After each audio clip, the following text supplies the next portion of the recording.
Time to talk all about Preakness Saturday, Pimlico Saturday, and we're going to get into the pick 5 that leads you right into the Preakness races 9 through 13. Myself, Gino Bacola, and my good friend Barry Spears will preview those races for you. We'll take a look at the daily racing form past performances, the DRF PPs for Preakness Day. They're now available. You can get the classic past performances. That's just like the daily racing form that you've picked up your whole life when you're walking into the racetrack. Or maybe you're someone who's been more online recently and you like the style of the formulator past performances because that gives you the opportunity to click on the race replays, click on the charts, click on the pedigree information. You can make the database whatever you want and formulate it for certain statistics. That's great. And now they also have the Timeform US past performances too. You can get the pace projector and thoughts from David Aragona, Craig Milkowski, how they build their past performances and they build their ratings. So really great information there. And then including the past performances on the big days, you'll get additional help. Coming up this week, Barry, you get the betting strategies, picks, and past performances. And I got to give a shout out to the guy right now. He's the man of the hour. He was just awarded a very prestigious award recently. I'm talking about Dan Illman, who, man, this guy, since I've been doing stuff with DRF, I did not realize how much he does and how hard he works doing all of the video stuff in particular, like all of that. And then he does, covers Laurel and Pimlico and all the Maryland stuff. He fills in helping out with New York and other tracks all over the place. He won the Maryland Jockey Club Old Hilltop Award. So shout out to Dan Illman, man. He's going to be doing the betting strategies along with David Aragona, a couple really sharp guys. Yeah, Dan's the greatest, man. He does a lot of work. I mean, not only that, he's a great guy. So I couldn't be happier for a better individual to win that award. Yeah, shout out. He's been the lead anchor for handicapping video since 2003, Mid-Atlantic correspondent. And what's cool? I've just recently been able to start interacting with Dan a little bit more, doing stuff for DRF, and he's a wrestling fan too, which is great. So we've got hours of conversation ahead of and he's like a real hardcore wrestling fan too. He goes to shows and he knows the history really well. So I look forward to hours and hours of talking wrestling with Dan through the years coming up. So Barry, my man, we have some big races to discuss, races 9 through 13 on Saturday. For anyone out there who may have just caught this video, maybe you're listening on the podcast or you're watching on social media somewhere, we did a preview for Friday also, which is Black Eyed Susan Day and Pimlico Special Day. So we looked at the same sequence, races 9 through 13 for Friday, which is also a really good pick 5. So if you need a little help for Friday racing, we've got some extra coverage this week for both Friday and for Saturday. Barry, we get into the pick 5 sequence, and we begin with the James W. Murphy. This one is a 1 mile turf, $100,000 stakes for 3-year-olds. Some of the horses in here to mention to start with. The 4 Twirling Point will take some money. He's 4-1 on the morning line. He's coming out of a rushaway where he was behind Tricari. That was the horse who came back to win the American Turf, like 47-1 at Churchill, and just blew up a lot of tickets in that really crazy upset. You'll also get towards the outside, the 12 Flaminio. We've talked about this guy a few times, Barry. He's really consistent. He just doesn't win all that much. Yeah. Right? He always shows up with a pretty good effort, but he's not a win machine because of his running style. They're going to put the blinks on and hope they can get a little more focused, maybe a little more forwardly placed in here. We've talked about Takayo a bunch of times in his stakes races at Gulfstream Park. He's pretty quick if he can sneak away. And Abramar, sort of the same thing. He's going to be forwardly placed. When he gets that soft trip up front, he's good. And he actually can sit off a little bit too. So those are some of the top tier horses, at least to start with. Who are some of the horses you'd want on the pick 5 if you're playing this one? Yeah, this is a really interesting race. I know we talked about with the Black Eyed Susan Day, the first race on the sequence for the pick 5 is very interesting. This one is not the same, but equally as interesting because it was strange because the horses that actually I kind of felt didn't really have much of a chance actually are kind of lower on on the morning line, Crystal Quest and Echo Lane, who are 6 to 1 and 8 to 1 on the morning line, respectively. And those horses have been running in cheap, or I should say, inexpensive state bred races in Florida, and those races really don't translate anywhere else. So I thought that that was a little strange, but I also thought that this race has a lot of speed in it. You got Lucky Jeremy on the inside, who probably is forced to kind of get into the Yep. act early. Point, his best races have been on the lead. Speediness has been running best of Gotta all. go. Well, Gotta go. got to go to the lead. Um, Buck and Dreamer, an outsider, will his best chance will have to be up close to the pace. Absolutely. Takayo, we've seen that horse win on the lead at Gulfstream. Yep. His best chance is to go to the lead. So there's a lot of speed in here, and I think you gotta have to look to others.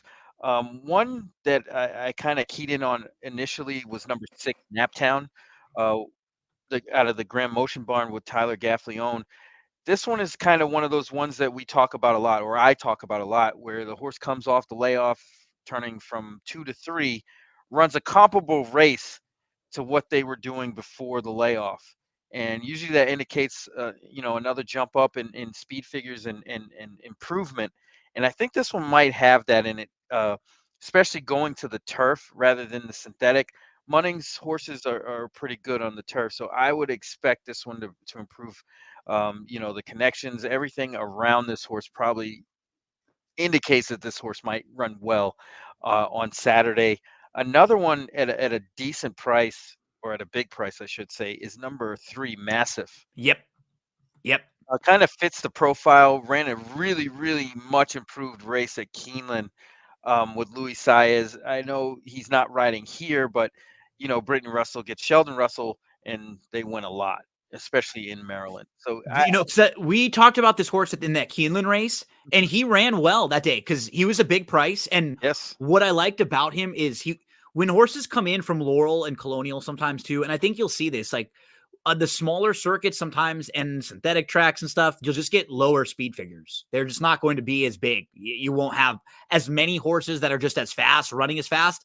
That doesn't mean horses like this can't go faster or they can't be competitive when the levels get higher. well, And that's what happened with this horse Massive is that if you just had watched some of his races and even just kind of compared him with horses like Takayo, I felt like he'd be really competitive over there at Keeneland, and he was. And this should be another, like, a really nice spot for him too. He will come running late. He just needs a little bit of help and the right type of trip, but he's the type of horse they'll take way out of it. He'll come launching late. If they go too fast early, I absolutely want him in a pick 5. yeah, I mean, you look at his races, and the paces in those races weren't very quick. No, So and he was kind of up against it he almost every fires. time. Right. I mean, look at the race he finished second to Takayo when he was favored back in November, but that race was not that quick early. Nope. And he was really up against it. I think if he gets the pace that he needs, this was going to be right there at a decent price. Yeah, I completely agree. The 7, I think, is a horse you were talking a little bit about. I wonder with these races, the Florida bred races, how if he's underrated because of them. Both the 7 and the 2 that you mentioned, Echo Lane. Like, I don't like Echo Lane quite as much. I'm going to give Crystal Quest maybe a shot in the pick 5s, and then I don't know what to do with Abramar because he's Abermar, I classy. like. He's classy, and I like that he can sit a little bit. Yeah. So because he's not, I've seen him not be one dimensional. I think from a class standpoint, he fits very well. I think he's probably one of the horses to beat in here. Yeah. Yeah. I mean, 5 to 1. If we can get 5 to 1 on Abermar, that might be okay because this horse can sit, Yep. and runs well from the outside. I mean, you can see the 2 races back December and January where he was kind of posted up on the outside, and he ran pretty well, despite the posts, especially at Gulfstream, where it's kind of a death sentence sometimes when you get stuck way outside, depending on the race shape. But he ran very well, gets IRAD. IRAD's going to work out a decent trip. He doesn't really ride all that much for Safi, but when he does, they click and they hit a lot. So I would gather, this horse only had one really bad race, and that was the last one on Derby Day in the American Turf. And he really didn't run that bad. He was just compromised by the Oh, posted he just got dispute, hooked just hung wide. out wide. He got hooked Yeah, 4 wide into the turn. He was fit. He moved all the way up to 3rd, but he was at least 3 wide the all the whole way. time. Yeah. So by the time he moved up and launched, it was like, oh, well, he made his move. That normally would have been making a move at the wire, but he had been so wide all the way throughout. He was just packed it in. That was also the first start in a few months back. And that was a tough group. I mean, honestly, Yeah, it probably was the very toughest tough race group. he's ever been in, Yep, based absolutely. on just looking at the odds there and how competitive that type of a race was. So, yeah, he's to me a lot more logical or maybe like a safer play than Flaminio, who they could both be, 2 of the horses that I think take a lot of money in here. And Flaminio will come running. What do you do with him with the blinkers on here? He's a tough read because he has talent. He just for whatever reason can't get to the winner's circle. I mean, even when on Tampa Derby Day in the Columbia, he had every chance to get by full Nelson and just couldn't do it.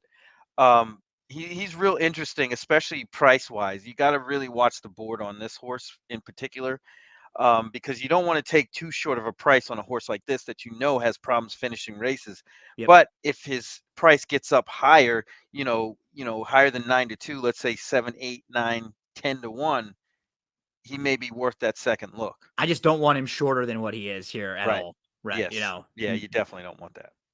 Not the easiest race to start in your pick No. 5 sequences here, where you can go, many different directions. Challenging race with the 3-year-olds in the James W. Murphy. Let's move to race number 10. As we're moving along, I didn't want to forget, for a lot of you that are watching this, it's a big tournament this weekend, the Preakness Challenge. It's a live money handicapping tournament. Big prize pool expected. You could win BCBC seats, NHC seats. You could win PWBC seats. In the Kentucky Derby Challenge, there were 190 total entries, so they had $190,000 Oof, prize it's pool. a lot. It was huge. So you can play this thing at Express Bet. You can play it at Santa Anita. It's a $1,500 buy-in if you have not qualified, so it's a lot, but you're getting the chance to win seats to all of these big tournaments. So if you have some money on your ExpressBet account too, you can fire away. I'll be posting about this in the next couple days leading in. If you're watching this on Thursday, you can qualify on Friday for just $80. So there's one more of those last chance feeders on Friday, $80 at Pimlico, and that will get you into that tournament. It'll win you a $1,500 seat. So if you don't want to play, or if you just can't afford it, a lot of us can't fork up $1,500 for a contest. It's one thing if you won money recently and then you can do it. I completely understand. It's a lot of money to put up for a contest.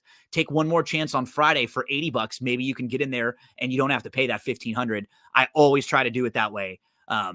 Just get in. And I know, Barry, you talked about it too. When you used to play a lot more contests, that was the way to do it, right? You got to Oh qualify yeah. for those. You take those shots, $40, $80, $60, and you do it a few different times. And if you get in one, you try 3 different times, you get in once, it's absolutely worth it. Yeah, because you cash, you get that back tenfold. I Oh mean, yeah. I've done it so many times where, you get in small on a feeder, and sometimes you have to win a couple of tournaments or place really well, which is, it's not as as far fetched as you would think. No, And then everybody when you has get their in the days. Remember, Yeah, you're playing absolutely. only against the other groups of people that are in there too. Maybe there's 20 or 40 or 60. Everybody's not going to have a good day. Sometimes it's the opposite where you're like, damn, I thought I was having an okay day and everybody else is cashing too. But for the most part, we're all human and you're going to realize that you get into a few of them. It's like you have a good day. And maybe that's the day that you're having a good day when you're playing in one of these contests. That's what I'm going to try to do a little bit more is you're already looking at, especially these are big days where you're already going to have looked at the races. You're all already handicapped for the Saturday races. We gave you some help with the Friday races. Take a shot on the $80 feeder on Friday. Maybe that can help you get in. Barry, let's move to race number 10. This one is the Sir Barton, 1.1 miles for 3-year-olds. We have a couple that will take a good amount of money in here. The number 5, Corporate Power, the blinkers come on. He's 9-5 on the morning line for Shug McGahee. We can understand why he he looks pretty good off of his form. In his debut, he was in a very strong maiden race at Gulfstream Park. That was one of those live buzzy races. Came back in his second start. He won at a mile and an eighth. Third start, he finished second, chasing a horse who went wire to wire on the front end. And on speed figures, he makes a whole lot of sense in here. Tuscan Sky was less than 3-1 in the Wood Memorial. Todd Pletcher said he just didn't fire. I was reading through the article recently. It's refreshing to actually hear that when you hear it, right? Because a lot of times we all make excuses for everyone, and I think everybody wants to say this happened or that happened. And a lot of times there are excuses or reasons why horses didn't run well. He sort of just said, we don't really know what happened. I kind of like it was in the DRF article, and it made me chuckle a little bit. And he said, well, we put the blinkers on. He's come back and he's worked really well. And now he feels really good going into it. So it's like some class relief for him here. And obviously, if he ran one of his first couple races, he'd be really tough in here, Barry. From a talking standpoint, those two are, less than 2-1 on the morning line and 5-2 on the morning line. So we can kind of start there. Yeah, I mean, if you look at this whole field, those two horses really stand out. They do. It's on hard, speed it's figures hard. and stuff with what their ceiling has been, like their highest races. And it looks like they're kind of put in this nice spot because it's not supposed to be as tough as a race like the Preakness or a race like the Peter Pan or some of the other recent races they could have gone in. It just feels like they're in good spots. And I have a hard time knocking really either of them, to be honest, that much in here. It just comes down to preference, what you like versus not. If you're deciding between the two of them, because they're pretty good. I mean, I guess you could say Tuscan Sky really has to prove himself on a dry track, but I don't think that's going to be an issue. Me neither. And especially in this race. I mean, I actually really prefer him, I think, of the two. I do too. Because he's going to be able to work his own trip out more than Corporate Power. Like Corporate Power will put the blinkers on, so maybe that could help him get a little bit closer here today. But he seemed a little quirky and gotten himself into trouble a bit and not been as kind of smooth and tactical as Tuscan Sky was in his first couple races. And, beating Nash, I know that was only that 3-horse field, but Nash is a nice horse. And Nash came back again, and while he didn't win, he ran well in the Pathé Mile and finished second that day. So that's a solid measuring stick. If you were to put Nash in this race, he would be heavy favorite. Huge favorite. So, I mean, if it comes down to that, if you and I are playing a ticket, maybe this would be a race where we say, hey, we single Tuscan Sky if we have to pick between one of the two. If you're going outside those top two, the 10 is the third choice. I mean, he's obviously logical. He was a runner-up last time out. You'll see Mystic Dan and Muth and Just Steel. You'll see Seize the Gray in his running line. So horses who have been running very well after he faced them. So he's been in tough races, but he's only the third choice in here. And I mean, when I'm trying to get to deeper prices, I'm really stretching. Yeah, I mean, I did have a circle around number 7, Mighty Message. Yep. Just because of the marked improvement. Going a mile in the 16th last time, it was kind of, it looks like this horse is naturally progressing. And there's not that much speed in here. No, and that's the other thing. I think this horse might be forwardly placed. Should give his best effort. I mean, whether it's good enough to be around there at the end remains to be seen.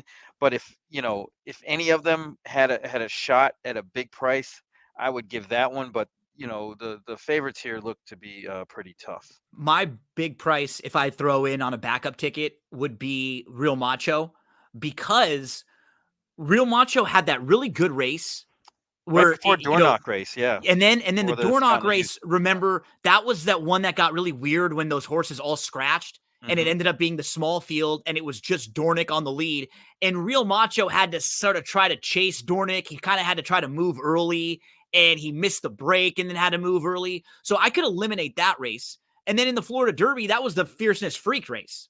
Yep. Where Fierceness just crushed everybody. So if you can be a little forgiving for him off of those two races, and then we're looking at this race going, you know what, there's not that much speed in here. By default, he could be forwardly placed from the inside down there and be sitting pretty close. And I could see him outrunning his odds just because of like the trip. And I'm a little forgiving on his last two because I I think he's better than those races. He probably is, but the one thing that jumps out to me about this horse is the start. He is just terrible at the start. I mean, you And look at he's all of his running lines, like how many races he has? 6, 5, 4 of them, he's gotten bad starts, and that just just puts him completely bad. and what it does too, because he doesn't want to be way out of it. I don't No, think. Right. no, But not when at he does that, you kind of like you have the bad start, and then you always feel like you have to kind of rush to overcompensate. And it he ends up getting into these trips where bad start, and then all of a sudden he's not wide. that far off, but he's close, and he's so it's like you had the slow start, you used up your energy to get out wide to get right back up into contention. When if you could just get out of the gate a little bit better and sit, he's probably naturally quicker than many in this race. He's To, gonna, horses like this are ones that I like to pay attention to because there's gonna be that one day when they're gonna put it all absolutely. together and it's gonna be at a big price. Yep. I don't think it's gonna be on Saturday. I think this one couldn't actually be in the picture, which is great because that's how you get those, To the next big one. superfectas and Yeah. trifectas and things like that. But you gotta these are the type of horses I put in my stable mail because Keep I'm an eye I'm on him because waiting for the we right know there's spot. something there. I Mhm. completely agree with you that it may not be Saturday, but if again we're talking ourselves into this race not having that much speed, can he get out of the gate and then he's chased some fast horses recently, some Yeah. quality fast horses, and Well, if you look at the winners of all the races that he's been in, including the ones he won, I yeah, mean, No More Time is a pretty nice the horse. MS Davis winner, He's not great, but he's a pretty nice horse. change of command, Change of same Command thing, is a decent horse. Dornoch, obviously, he was atop the Derby Trail at one point, and and obviously fierceness. Fierceness is another one. So it's not like he's been beaten by some slouches. Not at He's been all. beaten by He's good faced tip horses. top company. This is and that's a great. This is one of the softer spots he's been in a while. Right. You know, Exactly. it really is. So it just comes down to him minding his manners, having to prove he can do it outside of Gulfstream Park.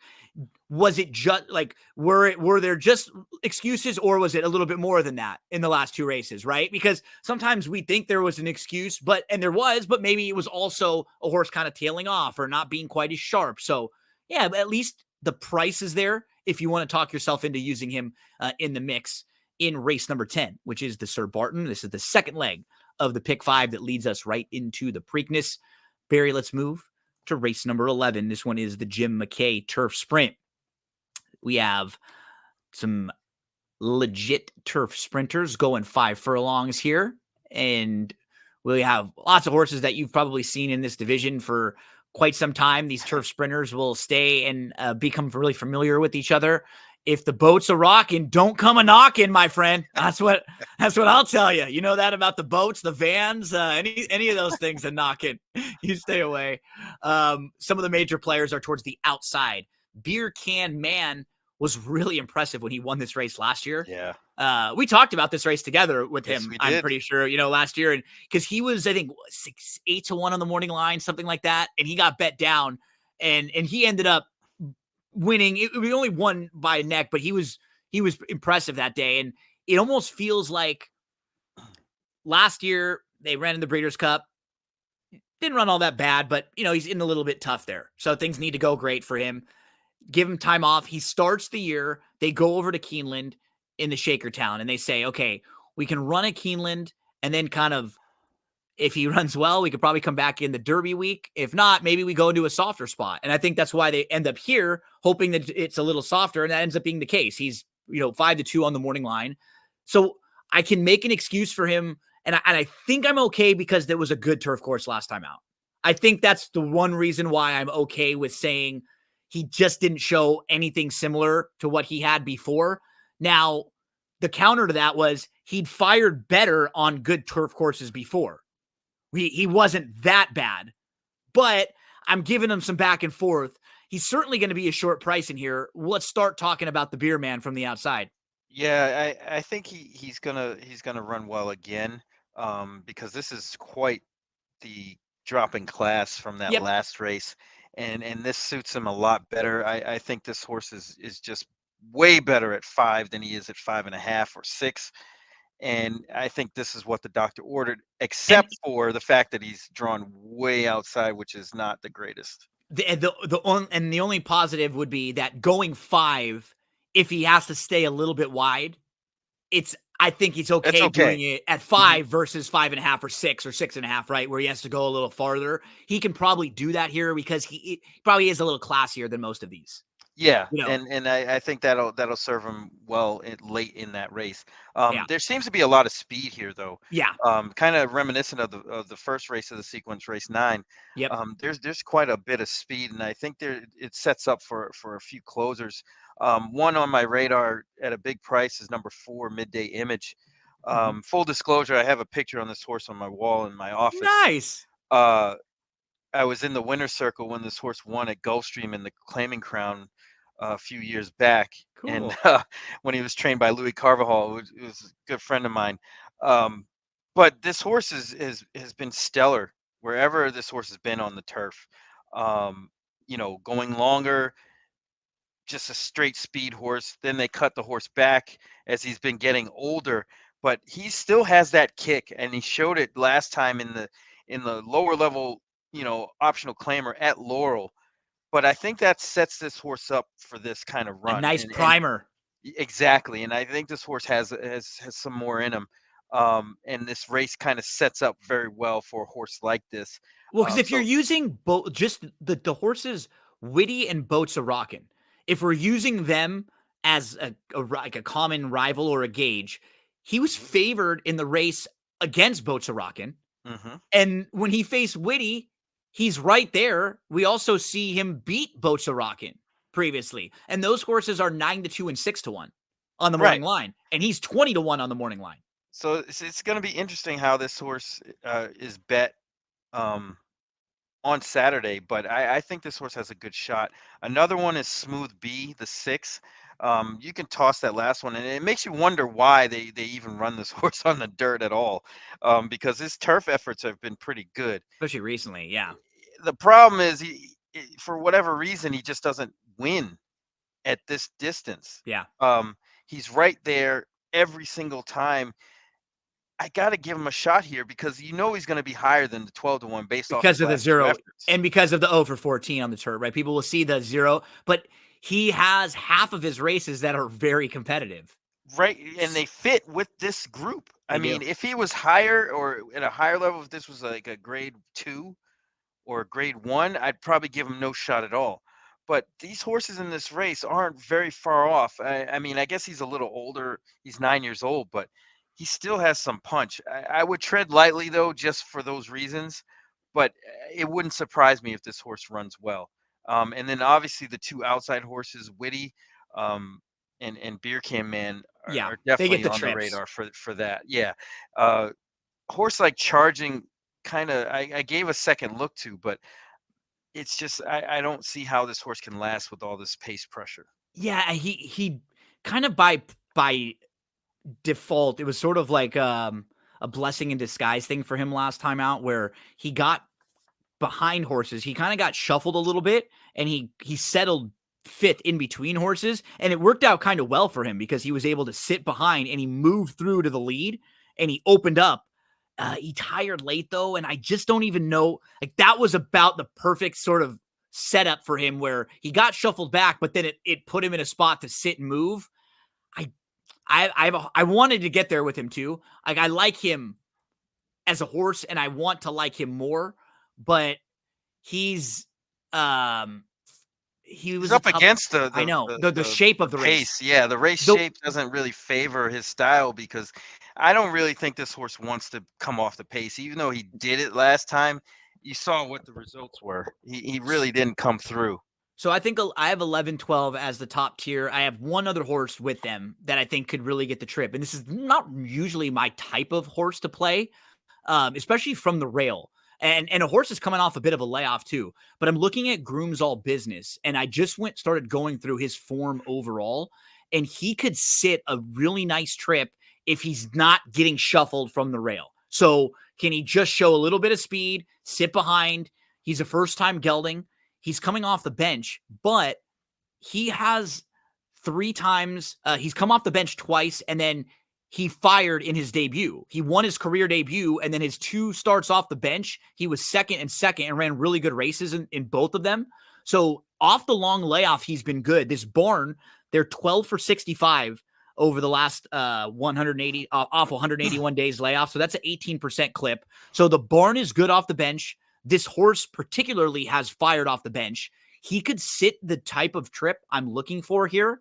And first time gelding, he'll be a fair price. I think the 2 outside horses get bet, and this one could be a little bit sneaky. I'm going to include him with a couple of the others who I do think those 2 stand out. This one was kind of one of the price horses that I'm hoping he could get the right kind of trip. Yeah, I mean, you see the horse, the 9 horse, that's right, in his past performances a couple of times. And honestly, if he follows that horse, I mean, I think that's right could actually clear and get to the lead here. And if Groom's All Business can follow that horse, he's going to be in a really good spot and have no excuse not to run, and be right there at the finish. 5 is a little better for him too than 5.5, because he'll Yes. have sit and he'll have some punch late to go buy some of these horses that are just all flying early on. So yeah, he was one of the kind of sneaky horses to use to me in the Jim McKay Turf Sprint. I think we talked about most of the major players in here, and yeah, we got a lot of them in race number 11. Let's get to the dinner party. Race number 12. This one will lead us right into the Preakness, which is race number 13. The dinner party is a grade 3 mile and an eighth, $500,000 race. And we get to see one of your buddies in this one. Yeah. And it's funny because when you look at his form, it just shows you how well he fits in races like this, talking about Emmanuel, who is a horse who isn't quite a grade 1 horse, but he's a very nice, like, grade 2, definitely grade 3 into grade 2 horse. And you just I call him see the it, 4A. He's a 4A, right? like in Yep, baseball, the the baseball. AAA. He's Exactly. not quite the big You're leaguer, up but and he's down. not You're he's back and better forth. than exactly. You know what I mean? You're on the, especially nowadays, you're on the roster for a few games and then you're back down, and then you're up for a few games and you're back down. And you just, it's so apparent with him. Like, watch it, just you see, and it's hard, I'm sure, for the connections because he'll win a race or 2 and look really good, and then you want to step him back up and try a little tougher, and it's like every time they do that, he just is a He little just doesn't overmatched. do it. It's a Yeah. little overmatched. And same sort of thing. His last 2 races, look at his last 4. Wins the poker, steps up in the 4-star Dave, a little too much. Wins the Canadian turf, steps up in the Maker's Mark a little too much. Maybe we can say that the turf courses were good and yielding and give him that excuse there, but you can go back down and see the same thing last year when it was Canadian turf, win, Maker's Mark, well defeated. Then he came into the dinner party and he ran well. Well, one You thing know, I did notice with him, and I think the distance here is just not in his wheelhouse, and I'm against him um, because of that. If you see the race that he won back in 2022, the Pennine Ridge, um, the fractions in that race, he had complete control, start to finish. It was probably it's the easiest victory he's ever had yep.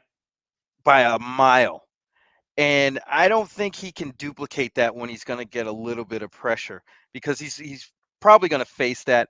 And I would expect he would do like he did in most of his other mile and a half or races over a mile and a 16th, is just kind of back up. And it just looks ripe for that, especially off his last race where he really didn't run all that great. He was out there and he kind of had it his own way and just completely stopped. Maybe it was the turf was yielding, and it was quite rainy that day. So you could technically forgive that one, but I just don't think the distance is right for him. And this race was really, really tough because there's so many horses doing so many different things. They're all battle tested. They've all had their runs. It's just a matter of who you're catching at the right time. And I think a horse like Highland Chief, you got to Yeah, take a second look at because absolutely. he's had Absolutely. past form that really would lay over this field. Absolutely. He came off the 2-year layoff with a decent race. Probably wasn't primed to win that one. He was 15-1 that day. This one sets up a lot better for him, especially being on the rail. Silver I don't Knot too. It came back right, and came won back and ran really very, nicely in very the Man of well. War, Yeah, in the Man of War, and earned a 106 Buyer speed figure that day. tough. I think for me, the two horses that I immediately gravitated to in this race were inside outside that I wanted on my tickets were 1 and 12 in like pick Hmm. fours and pick fives. Those were the for sort of different reasons. Highland Chief, for what you pointed out. I mean, he's a grade one winner. He won the Man of War back in 2022, and his form was good all the way up to the Breeders' Cup Turf. And he was just in too tough. And then following that, he's off from November of 2022 to April of 2020 for a year and a half. That's such a long layoff. So he must have shaken so much rust off in that race and can take a big step forward. He can save ground from the inside. He'll be a little farther back, I think, at a mile and an eighth here than where he's been going a little bit farther. So he'll probably be tracking a little more in here. That's fine. I think his trip I could be really nice, and I think he's a player. And then the 12 was the other one for me, Barry, and then you can hit on any others you like here. Fantastic again. I go through his overall form. I mean, it's just pretty good. His debut was a sprint, so I can just eliminate that. He comes back, he wins his second start at Saratoga. Then they throw him into the grade one Breeders' Futurity right away in his third start, and he's behind Forte. Comes back at Turfway, goes on the synthetic, wins in a couple starts, and just kind of airs there. They put him in the Jeff Ruby. He's behind two Phils, who was really good at that point. Then they move him to the turf. So he's only had a couple grass races, and one of them was a sprint, which I'm just completely eliminating. His other turf race was last year, where he ran pretty well in the Murphy on this same weekend. Then after that, he's off again for like 6-7 months from May all the way to January. He shows back up in January. He wins on the synthetic at Turfway pretty nicely. Then they throw him in a pretty tough race in the Kentucky Club Classic against some solid older horses that day, and he did not run poorly. So I just feel like he's going to be in the mix throughout. He has speed from outside. Johnny V jumps aboard. He has maybe a little upside on the grass because he's only been on the turf. He's only been long on the turf once. And with the wide draw, there is some other speed in here. He can sit a little bit or go. I want John to make one of the decisions, right? Not get kind of caught in between where you're sitting a little bit wide. Make the decision to go, or try to like really make your decision to sit off and not be caught in between. I think he's interesting to me. And like a lot of these Ward horses, they can't string races together, right? Because they run so hard and so fast a lot of the times. But when they do put races together, I think they can show some improvement. So he was one of the price horses for me to use, Barry. But give us some others in here that are on your radar. This is gonna sound strange, but I'm gonna give the 7 Adamo a second look here. I mean, Sure. this race is probably the easiest race this horse has had in 2 years. And part of it is he's run against his stablemates. Well, just look at I'm very busy, Warm Heart, August Rodin, Nation's Pride, right there. Those horses. Yeah, then you got Set Piece, Yep. who caught fire at that time last year, Warlike and Goddess and Warlike Goddess, Gufo. Gufo. I mean, this horse has been running with the best that we have to offer, to be honest, in this country. And this is a slight drop in class. I mean, clearly the horse can run. It's just a matter of getting the right race shape and the competition. And I think he gets both of those here. And I think he's going to get overlooked as well. I mean, Pratt knows him well too. yeah, I he's agree ridden him with you. quite a bit. He actually and he hasn't been in the last few races at a mile and an eighth successful, but those races were tough spots. Like he wasn't going to win those races. He was just in really tough in those spots. I actually think a mile and an eighth is fine for him. Yeah, it's perfect when you for him. go and look through his form coming into the US, they started him at a mile and an eighth, and he ran well in both of those races. I actually remember playing him in the fairgrounds, and he had that really wide trip, and then expecting him to kind of bounce back, and then was disappointed in the Turf Classic. But then what happened, you got to remember, that was when Churchill's turf course was kind of weird, and there was like weird stuff started happening with it too, so you could excuse that. And then boom, he came back and ran a couple really big races in a row. So yeah, I have no problem with Adamo in this spot as well. Yeah, and then Um, the other one is Beatbox the 9. I think that horse would probably benefit from having a firmer turf course, and it looks like they're going to get it because they're all the races are on the turf. As I saw Dave Rodman, the race caller at Pimlico, tweet out that everything's going to be on the grass tomorrow, so that's a good thing. Yeah, I mean, this horse has the potential, just has to get the trip, and that's what a lot of this race is about. And it's hard to kind of figure because a lot of these horses are really doing different things and have shown versatility in the past. So it makes it really tough for us as handicappers and horse players to figure out how to map this race to see who's going to be where, other than the fact that obviously the 12 is probably going to have to get out there, and most likely Emmanuel will too. But beyond that, it's kind of a rider's race. the horse he kind of reminds the 5 here kind of reminds me, just when you're looking at his form, of Program Trading, who won a couple weeks Yes, ago from Brown, right? Just sort of the form, like not like lightly raced, has some tactical speed, will try to sit really close, and that's what the horse did winning the Turf Classic a couple weeks ago at Churchill Downs. But Running B looks like that. I mean, it's Chad Brown's barns is so loaded. He has like so many of these nice horses. Like man, it's crazy. this horse could absolutely sit a really nice trip and like just be tactical. And we've seen the last few races, he has no problem sitting off of it a little bit and moving to the lead. So, yeah, he wouldn't shock me here in this one. But I think I agreed with you with Emmanuel. Like I did. To me, this didn't feel like as much of a slam dunk as some of the other times when he would drop down into these spots. And so I just didn't. Yeah, I mean, I expect him to probably to run better than he did last time, but he'll be a shorter price, and I think we can find some other with better value in here. Yeah. I agree. Let's finish things up, Barry, with the Preakness. The Grade 1 Preakness is race number 13 on Saturday. So the Preakness is going to go around 7 o'clock Eastern time on Saturday. So man, we're getting late, huh? With some of these big races. Yeah, I know. absolutely, absolutely.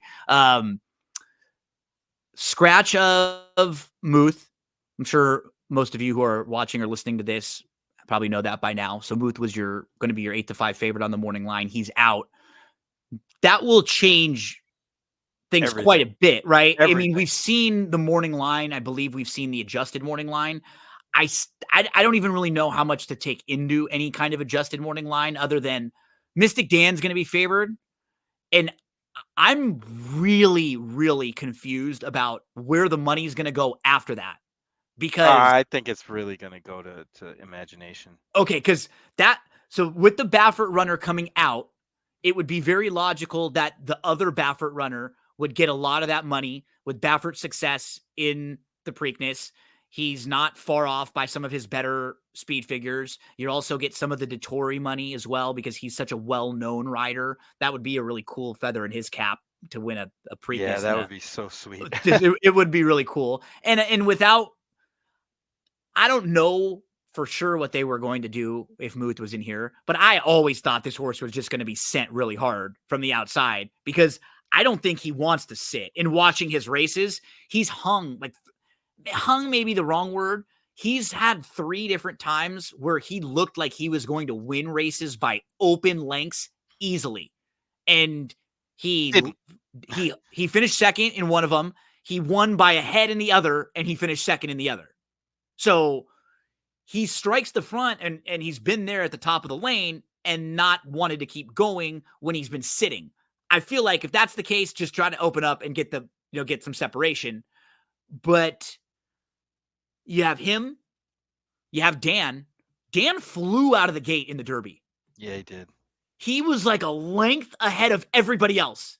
He really compromised the chance of door knock. Any chance door knock had, he Oh, I shut know. that door quickly Boom. and just came out in the He perfect did. position, and they couldn't do anything about it. And great ride by Brian Hernandez there Because he to just sat, just sit there and be let patient everybody and let go. everything develop in front of you and pick your spot, and he did it. I mean, it couldn't have gone any better. I mean, honestly, in this race, to me, it looks kind of like a 2-horse race between Imagination and Mystic Dan. I'm gonna lean towards imagination here because I think this one has a pace advantage. I think this one can get to the lead and slow them right down. We've seen this happen before uh, with the horses. Who is the horse? The Calumet horse that won it with Gary Stevens. Oxbow. Oxbow. Same sort of situation here, where Oxbow was really like the only speed in the race, and he kind of dominated it. And even last year with Mage, that race where the Baffert National horse treasure. won, National Treasure won. That was really the only way that horse can win, and he Yeah, did. he's not sitting. Like, that's the thing. If imagination is off the pace, he's not going to win Oh, either. he's You're done. right. So Yeah, he's got to be. You give him a length, and I think Dettori, he's been on him aboard now a few times, so I'm sure he knows that by now. And I that's got to be the game plan. To me, the real enigma to the race, where I'm just getting such a difficult read on how it'll shape up, is the Lucas horses. yes. What are they gonna do? Because Seize the Gray, if you told me he won the Pat Day Mile, that wouldn't have surprised me. He was cutting back, coming out of good races in the bluegrass, and he was in the Jeff Ruby before that, and maybe those fields were just a little too tough for him. He was like 8-1 on the morning line, I think, in the Pat Day Mile. So if we looked at the race after and said Seize the Gray won, wouldn't have shocked me. But if you told me that he was basically on the lead in that race, I would have been really surprised. And that's what's interesting, because he was really close. He was actually in between horses, pushing the pace, and then he took back a little bit, settled, and came on again. It was like, what? He showed multiple gears. And when horses have success showing speed like that, a lot of times they'll want to do it again. And it worked out really well for him going 22 in the first quarter. Do they want to do that again because he won? I And don't think they do. Only because this horse just seems to be distance challenged in this department, or at least at this distance. Um, I think a mile is probably in his wheelhouse, and he's probably best at that distance. Anything beyond that is kind of iffy, even if he gets the trip that he should. yeah, I don't know if he's good enough to win. I mean, I don't think, and I wouldn't But he play him could in. mess up things for That's other horses, what I'm including right. That's kind of where I'm getting to, is yeah, that are they just going to say kind of what we were saying with imagination too? Hey, I don't know if this horse wants to go a mile and 3/16, but his best chances of hitting the board or winning are getting aggressive, trying to get out front, and just, we don't want to really pass horses. Let's just, get real aggressive. And then if I'm reading the two Dwayne horses, I think that with Joel jumping aboard Just Steel, that signals to me they'll want to be a little more patient. take back, yeah. So, but who knows? Again, we say this about Joel a lot, and it's like, it's not that he can't get a horse on the lead. In fact, he's very good when he does, and when he gets a horse on the lead. It just is usually, that's a strength of his, closing, getting a horse to settle, relax, and then come flying.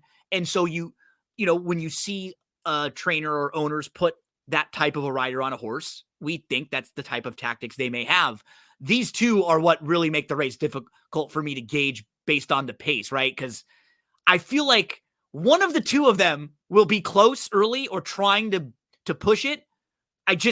I'm not 100% confident that it is Seize the Gray, Just Right. Steel was on the lead in the Derby last time out.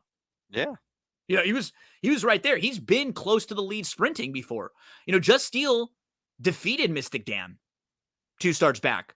Yes. Just Steel, I think he's outfinished him a couple times, Mystic Dan.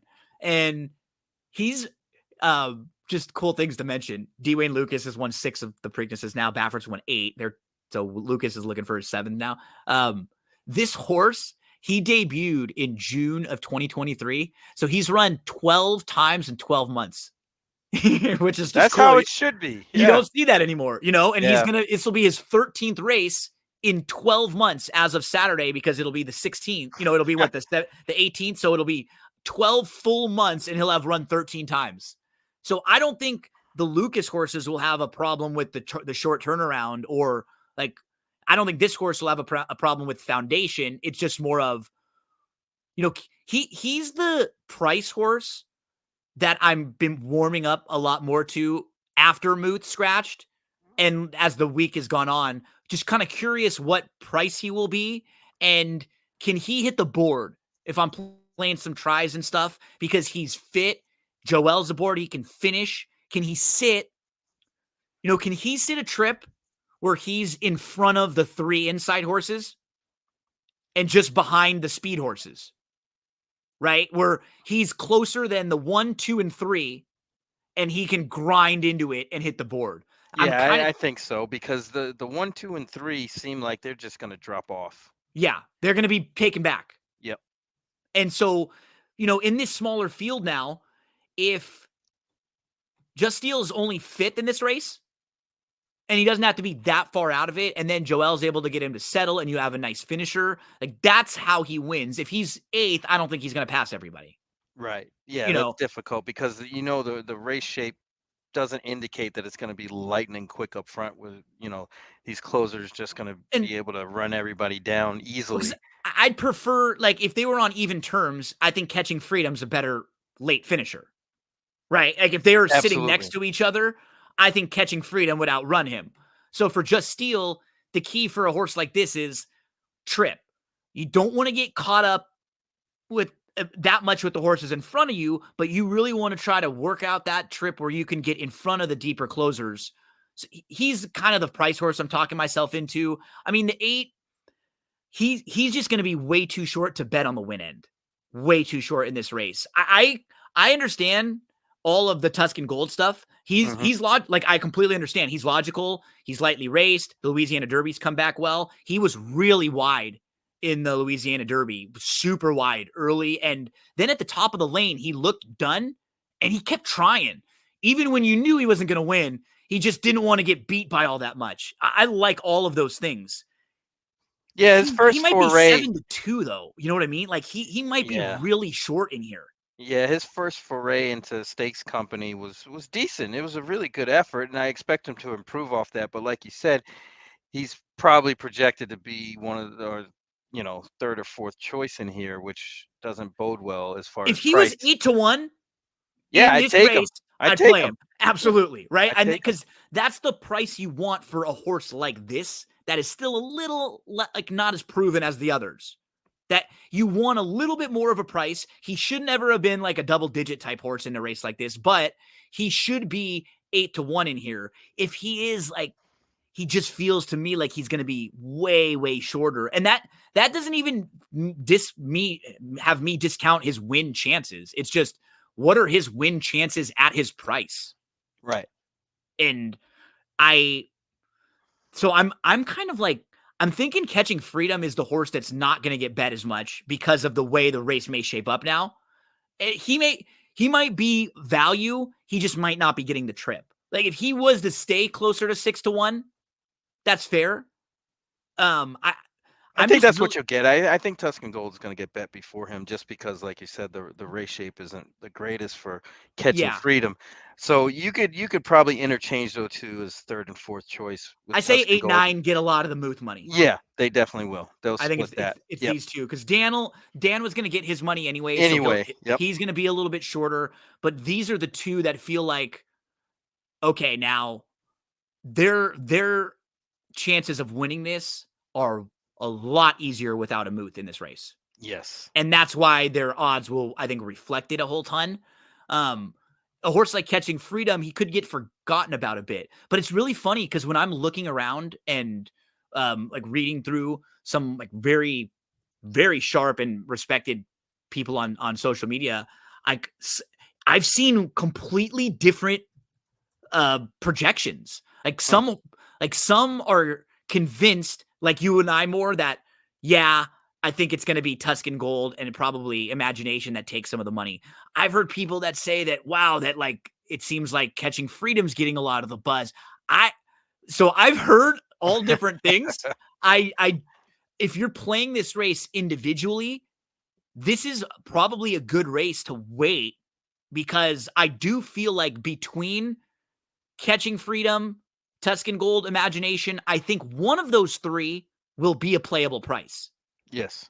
I'm Yeah, just that's not fair. sure yet which one it will be right now. So if you're sitting here going, I don't know who I'm going to bet, but I think these horses are evenly matched. If it comes race time and Mystic Dan is 6-5 and Imagination is 3-1 and Tuscan Gold is 7-2 and Catching Freedom still 6-1, then he might be interested. You upgrade him, even though the trip isn't probably as likely for him to win, just because his price, we know his class is there. Like, he's very proven of this group. We do have some question marks with Imagination. We have some question marks with Tuscan Gold. We don't know if they're quite proven yet with the top tier of the division. And Catching Freedom, he's been there all along. Yeah, I mean, I think if this race kind of was going to be faster up front, if Muth was actually in it still, yes, I would give Catching Freedom. I would definitely upgrade too. his chances quite a bit. I downgraded him after Muth a little bit because exactly, yeah, that's same thing I did. It just, with Muth, you could feel like there would be more jockeying early for positioning for the horses to get in the first tier and maybe the second tier, and then he could end up sitting real relaxed and nice behind all of them. I wonder if he's just going to have to work a little too hard early to stay in contact, or just not get the shape he needs enough. But yeah, I've been a big fan of his all along. And if he is a little forgotten about, he might be the one that I upgrade a little bit in.